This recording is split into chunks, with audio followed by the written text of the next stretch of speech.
Si les femmes comprenaient les hommes et agissaient pour leur plaire, elles prendraient assez confiance en elles pour rester naturelles et respecteraient leur image et leur corps. Et au pire, les hommes auraient fini par faire avec ce qu'il y avait. Mais les femmes ont tellement soif d'amour et d'attention, à défaut d'en avoir trop peu pour elles-mêmes, qu'aujourd'hui, être une femme libre, c'est jouir de tout plaisir sans retenue. On recherche le plaisir individuel permanent à défaut de ne pas avoir de raison d'exister. Nous pouvons pour cela remercier les concepteurs de produits qui essaient de nous vendre des miracles en appuyant sur les faiblesses des femmes. Et grâce aux réseaux sociaux où on compare nos vies misérables avec celles des riches au corps de rêve, on se dit que toutes ces personnes doivent avoir tout l'amour et tout le bonheur dont elles rêvent, mais c'est faux. Nous allons tous à l'encontre de la liberté en s'emprisonnant nous-mêmes dans un monde où on peut être tout sauf soi-même, parce qu'on ne pense pas mériter d'être aimé tel qu'on est. On a recours à la chirurgie esthétique, on se maquille à outrance, on consomme tout ce qu'il y a à consommer, le monde se tourne vers un transhumanisme parce qu'être humain ne suffit plus. Les petites filles prennent exemple sur nous et sont sexualisées de plus en plus tôt. Les enfants sont encouragés par les parents à changer de sexe dès 8 ans. On veut décaler l'âge du consentement sexuel parce qu'une petite fille ne saurait pas dire non à 13 ans,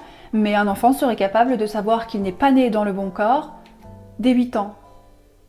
Désolée, je trouve ça trop jeune. Vous remarquerez au passage que les stéréotypes de genre ne posent aucun problème lorsqu'ils vont dans notre sens. De plus, la libération sexuelle des femmes et des petites filles va à l'encontre du mouvement MeToo. On préfère continuer de désirer un monde idéaliste en sortant à poil, en jouissant à outrance, et on se met en danger pour ça. Je suis la première à le comprendre puisque j'étais prête moi-même à me mettre en danger, voire même mourir, pour défendre le monde idéalisé dans lequel je vivais. Et je me sentais toujours gagnante, parce que si j'étais forte pour surmonter les choses, ben j'étais un héros, mais si je mourais, non seulement j'étais aussi un héros pour être morte pour mes idées, mais je serais ainsi libérée de mes propres souffrances. Je ne tenais pas à la vie. On se défend en disant qu'en 2021, on ne devrait pas vivre dans un monde où les gens tuent, volent, agressent, violent. Et évidemment que c'est triste. L'idéal serait que le monde soit beau, que le monde soit gentil, mais il existera toujours des failles aux êtres humains. Il y aura toujours des gens malades. Autant se protéger soi-même que d'être la cible de ces malades. Quand on sort de nos maisons, est-ce qu'on se dit qu'on ne va pas fermer à clé, car il ne devrait pas y avoir de cambrioleurs en 2021? Non. On ferme nos maisons parce qu'on sait que ça existe et on ne veut pas prendre de risques parce qu'on tient à nos vies. Mais on préfère se mutiler que d'accepter la vie telle qu'elle est.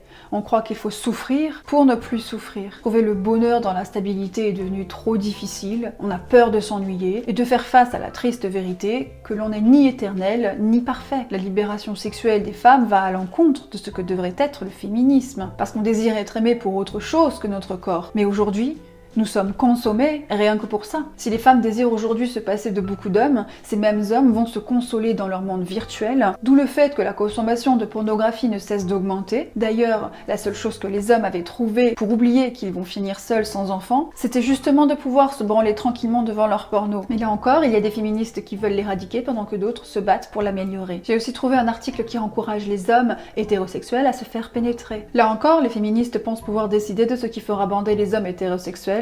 Et pire encore, on se permet de dire que l'hétérosexualité est une construction sociale conséquente du patriarcat, alors qu'on est censé respecter toutes les orientations sexuelles. Pourquoi l'hétérosexualité en particulier? Les femmes elles-mêmes finissent par nier leur orientation sexuelle en se mettant avec des femmes par conviction. Dans beaucoup de mes vidéos, j'essaie d'insister sur le fait que je n'arrivais pas à m'aimer moi-même et à me faire respecter quand j'étais en couple, si bien que je préférais rester seule que de me sentir dissoute dans un couple. Il faut trouver un coupable et il ne peut pas se trouver parmi ceux que les féministes défendent elles-mêmes, si bien que l'homme blanc, hétérosexuel, cisgenre, arrange toutes les causes, alors que les violences existent partout, même dans les couples homosexuels. Tout ceci force une bonne moitié d'hommes à finir seuls et encourage les mouvements MGTOW et incel, et même dans l'éventualité où ils parviendraient à épouser une femme, ils craindront toujours le divorce. Souvent demandé par les femmes, il ne cesse d'augmenter, menant l'homme à perdre la garde de ses enfants et parfois même le droit de visite. Et c'est sans compter que c'est également une des raisons qui pousse les hommes au suicide.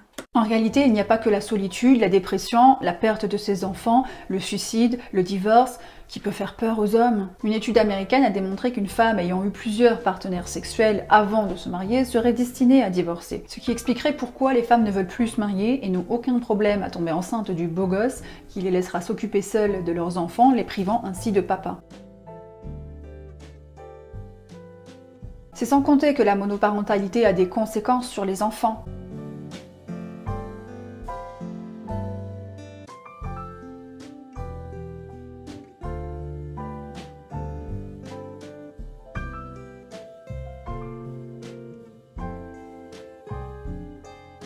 D'ailleurs, si les femmes se battent pour une minorité d'hommes, cela n'arrange pas les relations mère-fille, où les mères célibataires sont si jeunes qu'elles sont aussi sur le marché et la compétition est rude.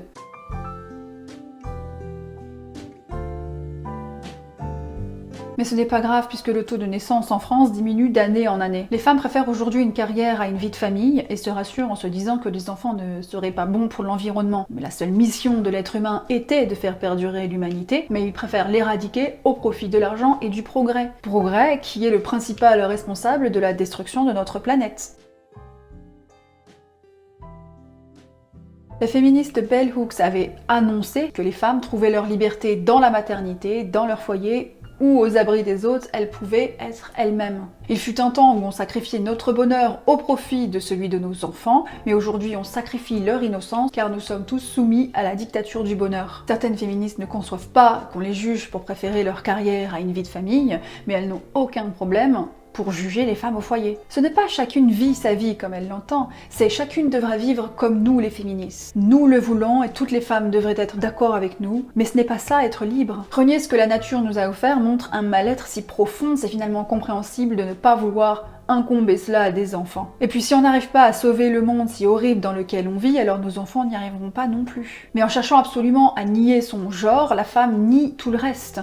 Beaucoup d'hommes veulent des enfants et la condition pour y avoir accès aurait été de nous aimer pour autre chose que notre utérus. Mais les femmes se sont créées un monde de bisounours où elles préfèrent endosser le rôle de la mère et du père pour gagner en confiance en elles parce que justement, elles ont toujours eu très peu d'amour propre pour leur corps, pour leur personnalité et ne savaient pas comment être autre chose que des utérus. Si bien qu'aujourd'hui les hommes et les femmes ne s'entendent plus et les deux sexes sont réduits à leur fonction reproductrice, voire même pire, l'homme est pompé de son sperme car son rôle de père n'est même plus reconnu par la société. Certaines féministes dénigrent les contes de fées alors que ces mêmes contes de fées auraient pu en sauver certaines de leur soumission à la superficialité.